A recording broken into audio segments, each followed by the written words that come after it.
తులారాశి.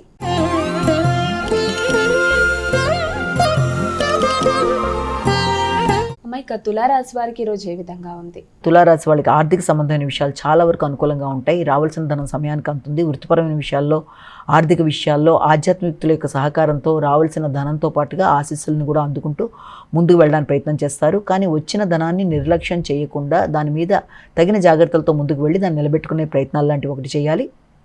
అంతేకాకుండా మీ ఆలోచనలలో అధిక శాతం ఎలా దీన్ని నిలబెట్టుకోవాలనే విధంగా జాగ్రత్తలు పడుతూ ముందుకు వెళ్ళడానికి ప్రయత్నం చేస్తారు. అంతేకాకుండా సంఘంలో గుర్తింపు, గౌరవం కలిగిన వ్యక్తుల యొక్క సహకారంతో కూడా అనుకున్న పనులు సాధించడానికి ప్రయత్నం చేస్తారు. వారి యొక్క సహకారంతో ఆగిన పనులు ముందుకు వెళ్ళడానికి అన్ని విధాల అవకాశం అనేది ఉంటుంది.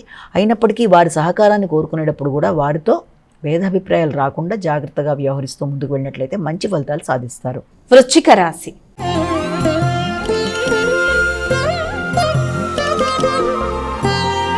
ఇక తదుపరి రాశి అయినటువంటి వృశ్చిక రాశి వారికి ఈరోజు ఎలా ఉంది? వృశ్చిక రాశి వాళ్ళకి వృత్తిపరమైన విషయాల్లో చాలా చక్కటి ఆలోచనలు చేస్తారు. వృత్తిపరంగా ఇబ్బంది పెట్టే వ్యక్తులు ఎదురైనప్పటికీ కూడా, వృత్తిలో ఇబ్బందికరమైన వాతావరణం ఎదురవుతున్నప్పటికీ కూడా మీ శక్తి వంచన లేకుండా పనిలో మంచి ఫలితాలు సాధించడానికి చేసే ప్రయత్నాలు అనుకూలంగా ఉంటాయి. ఉన్నత విద్య కొరకు ప్రయత్నం చేసే వారికి అనుకూలమైన వాతావరణం అనేది ఉంటుంది. అదేవిధంగా పోటీ పరీక్షల్లో నెగ్గడానికి చేసే ప్రయత్నాలు చాలా చక్కగా మీకు అనుకూలంగా ఉంటాయి.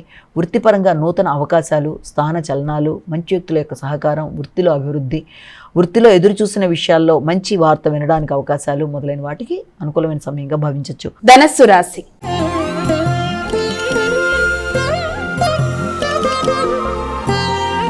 ఇక తదుపరి రాశి అయినటువంటి ధనస్సు రాశి వారికి నేటి రాశి ఫలాలు ఎలా ఉన్నాయి? ఉన్నత విద్య కొరకు చేసే ప్రయత్నాలు అధికంగా ఉంటాయి. కానీ ఉన్నత విద్య కొరకు చేసే ప్రయత్నాల్లో కానీ, తండ్రి యొక్క ఆరోగ్య విషయంలో కానీ, మీరు తీసుకునే నిర్ణయాల్లో కానీ అవి పూర్తిగా మీకు సంతృప్తినిచ్చే అవకాశం అనేది లేకపోవడం బట్టి కొంత అసంతృప్తి అనేది కూడా ఏర్పడే అవకాశం ఉంటుంది. విద్యాపరంగా దృష్టి కేటాయించాలి. ఉన్నత విద్య మీద దృష్టి కేటాయిస్తూ ముందుకు వెళ్ళాలి. వ్యక్తుల యొక్క సహకారాన్ని సద్వినియోగపరుచుకోవాలి. ముఖ్యంగా తండ్రి, పెద్దలు, వారి ఆరోగ్యం, వారి ఆశీస్సులు, ఉన్నత విద్య మొదలైన విషయాల మీద తగిన విధంగా జాగ్రత్తలు తీసుకుంటూ ముందుకు వెళ్ళాలి. ముఖ్యంగా వృత్తిలో తగిన జాగ్రత్తలతో ముందుకు వెళ్ళాలి. ఇబ్బంది పెట్టే వ్యక్తులు ఉన్నప్పటికీ కూడా వాటికి, ఆ ప్రలోభాలకి లోను కాకుండా మీ జాగ్రత్తలతో మీరు ఉంటూ ఉన్నత స్థాయి వ్యక్తుల యొక్క సహకారంతో ముందుకు వెళ్ళడానికి ప్రయత్నం చేయాలి.